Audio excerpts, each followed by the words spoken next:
Welcome back to another revision tutorial with Miss Sweet. Today we are exploring the context behind the poem Bayonet Charge by Ted Hughes.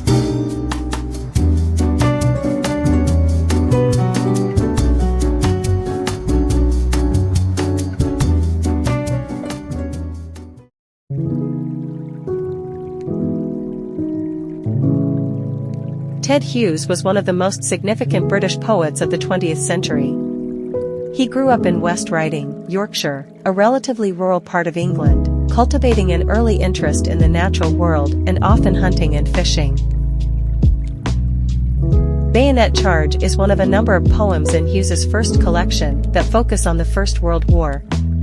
Hughes's father served in this conflict, and Hughes himself grew up during World War II, though was too young to fight. Though he wasn't a war poet, the experiences of war were thus still close at hand.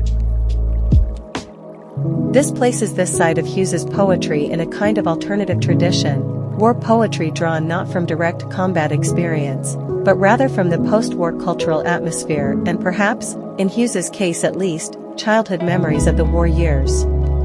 The two world wars were, of course, two of the most cataclysmic events in human history, and so it follows that poetry would try to make sense of them in the years after, even if it was primarily to foreground war's senselessness.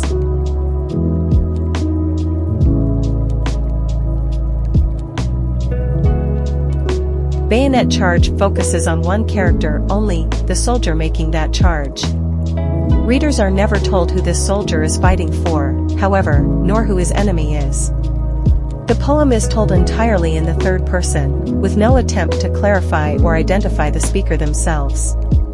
Yet, at the same time, the poem does have privileged access to the soldier's thoughts and feelings. The detachment of the poem's voice versus its intimate knowledge of the details of the soldier's mind creates a sense of tension in the poem, making the soldier seem like a distant figure. This adds to the sense that the soldier, though surrounded by other soldiers, is utterly alone, particularly in the cold light of his epiphany about the absurdity of war.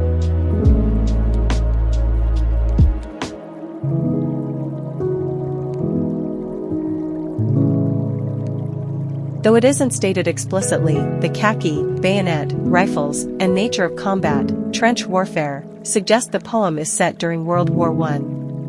The poem is also part of a group of poems in Hughes's first collection on the same subject.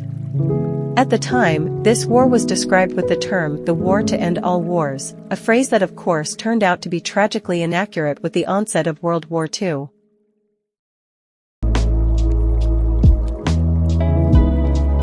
Life in the trenches of Europe during the war was terrifying and deadly, and the poor conditions caused frequent sickness and disease. Soldiers were often delirious with sleep deprivation, perhaps referenced in the first line here, and the nature of combat was chaotic and confusing. The soldier's epiphany in this poem, in which he suddenly seems to perceive the absurdity of war and the hollowness of patriotism, subtly mirrors the shift in public mood during the war.